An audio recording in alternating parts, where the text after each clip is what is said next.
Welcome to Getting More. It's Richard Mark Detergent, and today I'm here with Peter Lackovic. How are you? Good, Richard. How are you? Pronunciation perfect, is it? Spot on, mate. Perfect. Excellent. Now, Peter is from Impact Training, one of the leaders in sales for the fitness industry. Is that right, me saying? Yeah, thanks for saying so. But yeah, pretty much our specialty is working on the business side of the fitness industry, not so much personal training and all that kind of stuff in doing it, but actually the business side of it. So not growing biceps and triceps? Not the biceps and triceps, profit and loss statements. We're talking about making the wallet a bit fatter. That's the one, mate. Yeah. Awesome. So tell me, I really want to get in this session and get you get the audience some really good tips of how to make better sales, how to make more profit. Yep. But your story is a pretty cool one. Tell me about how you get into Impact, how it's come about, and why you guys are leaders now in sales. I guess I started in the industry.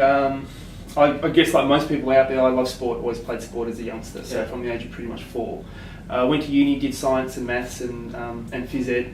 But phys ed is what kept me sane going through university, so it was always that sports type of stuff. Bought my first gym membership when I was 14, saved up all my pennies, and I think I paid about $140. Mum and Dad paid the balance. Annual membership, yeah? It was a lifetime membership to a health club that went bust 3 months later. Right. Any surprise, I was dumb enough to buy a gym membership and a lifetime health club membership, so I was really upset because all my hard-earned pocket money got all 3 months. Yeah, gone pretty much. So. Oh, the days. Yeah, that was the early 80s to mid 80s. So, but yeah, I got the fitness industry by pure accident. A partner I was going out with at the time, she saw a job for a salesperson. Rang me up and said I was doing a bit of work for the Ministry of Sport and Recreation after uni, and so she pretty much said to me, "Can you go check it out for me?" And I said, "Well, you know what? Why don't you just ask these questions?" She said, "Oh, you'll ask better questions. Can you go for me?" So I pretty much went for a job interview for her, and they gave me the job. Okay. Before then, I was cleaning benches and picking up weights and dumbbells and doing a couple of programs here and there for people at the local gym down the road that I was a member of. Okay. Just helping out a mate of mine. And become a personal trainer by defunct. Right, before the heydays of the personal training courses. Well, you didn't need a course. Yeah, you just if you look fit, people will pay you money. We'll pay you. And my first ever client actually got as a personal trainer was when a client just come up to me, and I was covering the desk for a mate of mine who was running the gym, and she came in for an assessment, a program. He wasn't there. Yeah. So I did the assessment from the program for her.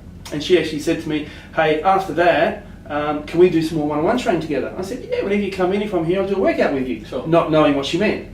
Right. Long story short, she said, "No, I want to train with you. How much do you charge?" And I had no idea what they charged. So I said, "Have you done personal training before?" She goes, "Oh, about 6 months ago." I said, "What do they charge?"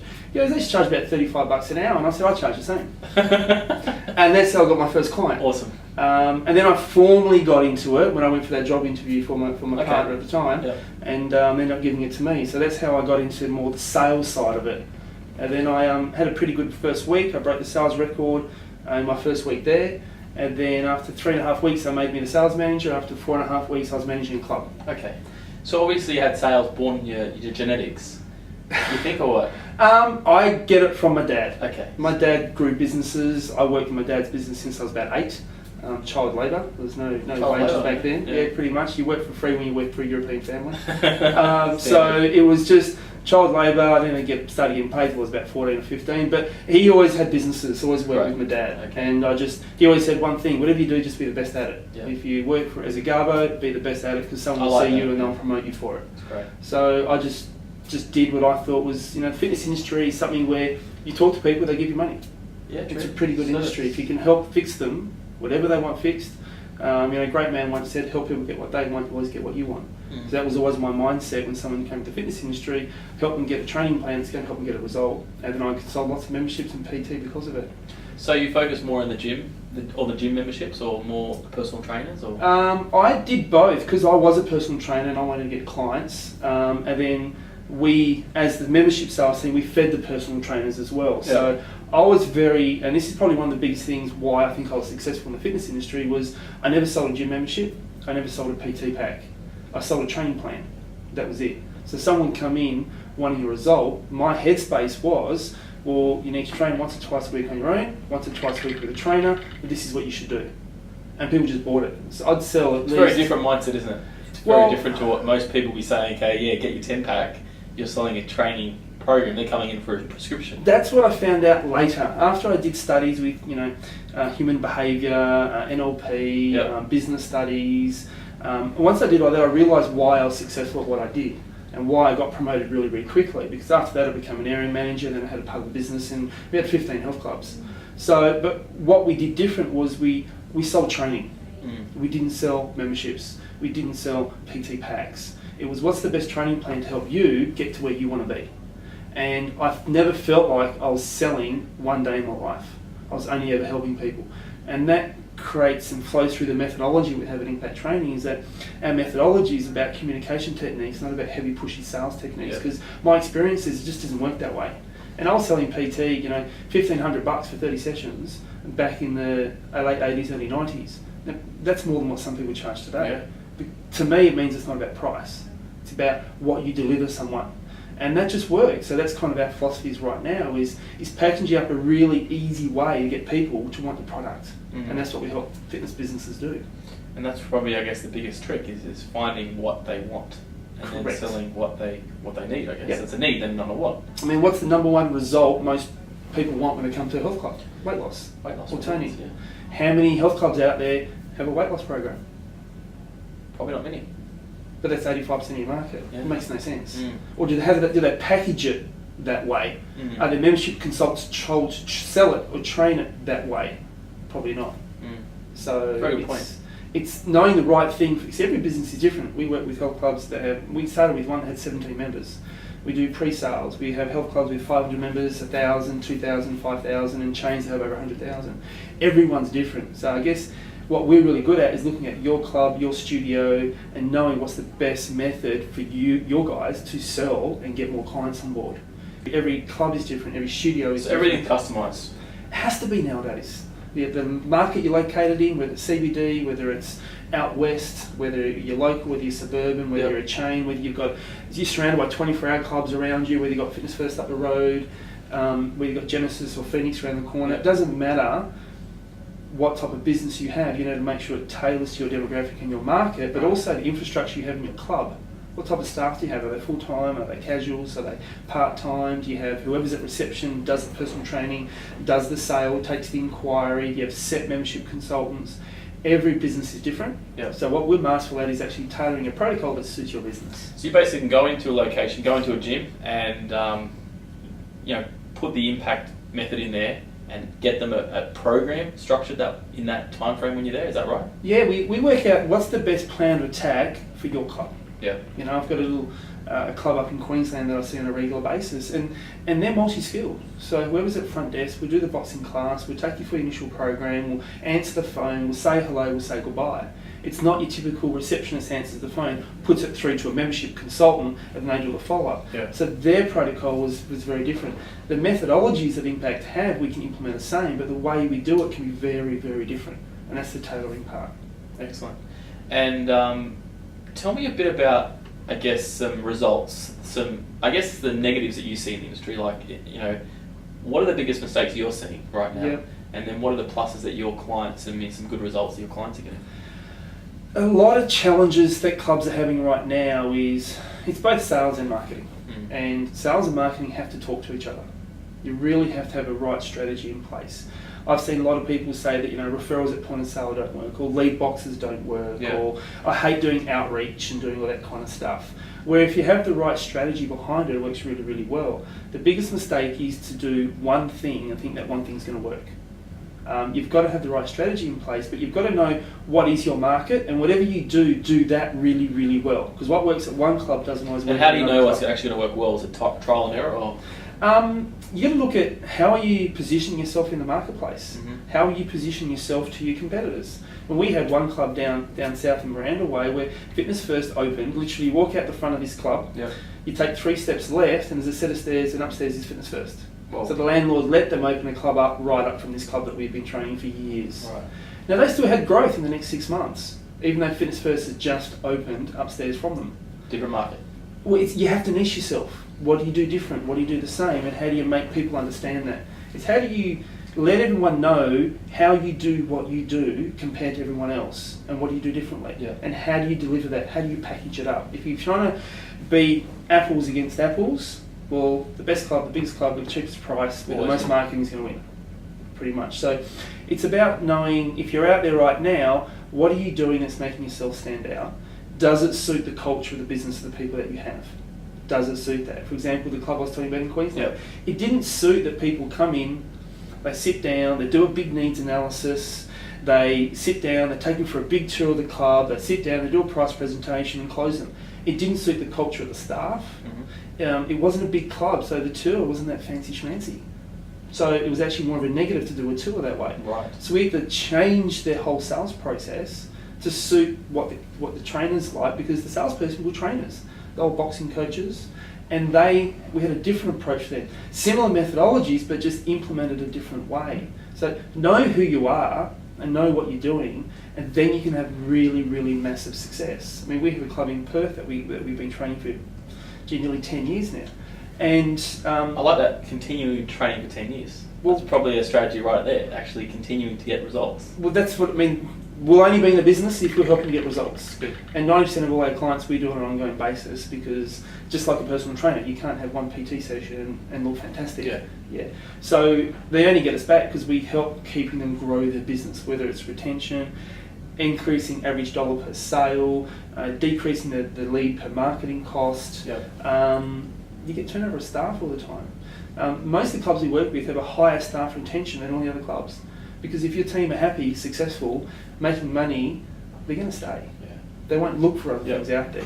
So it's a combination of a lot of things. Very good tips there. If you could, I guess, for people that getting just into sales, you mentioned it before, sales and marketing. There's, so let's say they've got a limited budget. Where do they put it? Do they put it in the marketing, or do they put it in like getting a sales team, or do you have to get them to do the same thing? Okay, magic question. Is that a question everybody asks, isn't it? They do, and everyone wants an answer to what's their little silver bullet. Yeah. And I think the first thing is you've got to have good data. Numbers don't lie. Numbers don't get emotional. They tell you the truth. And when you've got good data, you can make great decisions. Right. So you'll then know where are your leads coming from. For example, we had a club that said that we've been training for a while, we only get 4 or 5 inquiries a day. Sure. We need to spend more marketing. Yeah. So now there's a direct inquiry, there's an indirect inquiry. A direct inquiry is, ring, thanks for calling Richard's Health Club. This is Peter. Hi, how much are your memberships? Can I speak to someone about memberships? What's the price for a membership? Do you do casual workouts? So they're directly asking about memberships. Sure. Then you have indirect inquiries. People that ring up and say, do you have pump? What time do you open? What time do you close on the weekend? Do you guys have a creche? Do you have a pool? Do you do Pilates? Which most people would ask. Yes, and most frontline reception answer, sure, we have a pump class on at 4:30 tonight. Thank you very much, they hang up. See you later. Now that's what we call an indirect inquiry. Do we know if that person's a member or not? Yeah. And we did some phone shops and realised that almost for every minimum, on average, at least for one direct inquiry, you got an indirect inquiry. So they're actually getting 10 inquiries a day, they didn't know it. So we didn't have the right data to say, we need more leads. They had the leads. Yeah. They didn't know, 1, how to capture them, 2, how to convert them. Does that make sense? Yeah. I saw another club and they said, we close about 70% and 80% of our leads come from referrals. Sure. But they couldn't quantify that. So before we did anything, we did 2 weeks worth of data first and realised that the figures were completely not what they thought they would be. Just approximate figures. Absolutely, because people come in and they say, I saw the club because a friend of mine. But when you actually ask them where they found out, actually wasn't a friend of theirs. Okay. It was something that motivated them to ask their friend to come in, but what caused them to first make that first inquiry was different. And the number of inquiries were completely different. So until we get good data, it's hard to say spend it on marketing, spending on sales. But you can spend. I've spent thousands of dollars on a marketing campaign, and it just didn't work. Yeah. I remember my staff at my 3rd club took the piss out of me because we used to do a marketing. I spent months creating a marketing plan. A friend of mine was a graphic designer. Another friend of mine was great at advertising and calligraphy and the right colours to use and all that kind of stuff. And I had a meeting with my guys. Said, this marketing campaign this month is going to kill it. You sales guys are going to just be so inundated with it's just going to come. It's get ready. This phone's going to ring off the hook. Yep. And we didn't have internet back those days, so it was just all phone inquiries or walking traffic. Yeah. I think we got 4 inquiries a week. Right. Seriously, it was the biggest dud. The Friday, 3 months later, we went out on a Friday, it was someone's birthday, and I got the local guy from the local paper rang me and said, Pete, we've got a I can give you a half pager for like a business card size price. Yeah. Got to get it to me before 4 o'clock today. Right. I said, mate, I'm at the pub, I've had a few drinks. He goes, listen, if you get it to me in the next half an hour, I can give it to you for that. So I got a beer coaster. I created something just on a spur of a moment. Yep. Go to one of them, rang the guys on the phone at the club and said, can you do this on a bit of paper and fax it through, because faxes were still good back in those days. Fax it through to the editor at the local rag. Yeah. We ran that campaign. My expectations were 0. Yeah. Yeah. Seriously, it was our best campaign that year. So what was the difference? I was drunk. And that's what they said. People, advertising, we got a marketing meeting, let's go to the local pub. You just don't know with marketing sometimes what's going to work. Right. Yeah. But if your team have a set process to follow, they've got a structure to follow. Yeah. Yeah. Then you can only guarantee the appointments you make yourself. You can't guarantee a walk-in. You can't guarantee a web inquiry. You can't guarantee a phone-in. But if I'm generating my own leads and I have a sales process to follow where I know I'm going to convert 78% of them, you can guarantee that. Got you. So if you were to throw money one way or another, I would say, give me a business with a person with a good attitude and I'll teach them the skills to create their own leads and convert them, then put a whole lot of money into marketing and hope they buy. Hope it works. If you've got good data, then you can make that best decision. So one, ask yourself, have I got good accurate data that is factual? Because then you can make good decisions from that. It's a very good tip. Your knowledge is super. We could talk all day here really, but let's just finish it up. And I guess I see this impact training sales for those who are, I guess, wanting to get started. And is this the best way to start? Because it's an online platform. Some solid tips. Talk about this for a little bit. Okay, we've been training health clubs now since I think '94. Yeah. I joined Steve at Impact in '98. We've been running the company together since then. And there's only 30 days a month, so we train a lot of businesses, and most of it's ongoing. So you're always on the road traveling. My diary's booked out 12 months in advance. Yeah. You know, the first Tuesday of each month is your club, the second Wednesday of every month is that club, and we continually help these businesses regularly get to success. So we want to. That's what I love, by the way, about your style of training is that it's actually face to face. It's not. It's real stuff. It's real training. You're actually getting some real hands-on approach, which is great. Clubs like the fact that we can work with your team one-on-one or as a group and do it whatever we need to, see the business, rip it apart, and give you the tools to make it successful. And being on site, we can do that really, really powerfully. Yeah. And that's worked really, really well. But we're getting inundated with so many people saying, I need better help with my personal training studio. I've just become a personal trainer. I'm opening up my own club. I do indoor training. I've got a new health club I'm running. We're just going from that transition of multi-skilled staff to salespeople. Yeah. And there's so many businesses out there right now. I mean, the fitness industry is one of the fastest growing industries out there. To cater for that, and with technology nowadays, we started impactonlinesite.com. Yeah. And that's where you can jump online and get online sales training. Once a fortnight, you'll get one of our module notes. You'll get an audio that goes with it, with a workbook. Yep. You'll get that each fortnight that your team or you can work through on a regular basis. Once a month, you'll get an industry expert interview, so you can listen to other people, what they're doing, and pick their brain as well. Yep. And it's silly. It's less than $10 a week to do that, to have that online component. So we're really promoting for people, just do something. Just do something to get a systemised process going for your business to be successful. And I think it's really important because, I mean, you know, the business owners there, even as personal trainers getting into it, you know, wanting to create a much bigger business, but going from that, I guess, personal trainer doing everything himself to getting a team, that's where I guess they need to start training their team to be like replicate yourself. Exactly. And you know, when I started becoming an area manager and I had 2 clubs, 3 clubs, 4 clubs, 5 clubs, when I had 2 or 3, I was super successful. When we got to 5 or 6, some couple were struggling because I couldn't be everywhere. Sure. And that's when I realised I had to pull myself out, systemise what I did, realise why I was successful, then train it to everybody. And that's when we grew to a chain of 15 because we had the system made it work. Yep. So if you can systemise that, and doing some online stuff, it's easy. You can do 10, 15, 20 minutes at a time. Learn something, use it, see the success, come back, listen to the audio, do the workbook, do a couple of your own role plays and practices, go and use it and just build on it. And over a period of time, you'll get all the modules and you can listen to them and just work through them and eventually just get really good at what you do well. I mean, trainers spend so much time educating themselves when it comes to human anatomy, physiology, energy systems, dietary plans. And that's all the stuff to change the body shape. But if you haven't got a body shape to change, because you haven't sold or marketed well, then all those skills are pointless. Very good point. So that's the online stuff. It's snappy, it's easy, and it's something that we're going to grow on, and that library is going to grow even further. But right now, it's just a really simple process. It's really affordable, so you can start doing something to get better at what you do. Okay, we'll put the website down here anyway. Impact Online site. We'll put all the websites down and how to contact Peter and that sort of stuff. But thank you very much. My pleasure. Thank you so much. Great to have you. And we'll see you later. Thanks a lot, guys. Thank you.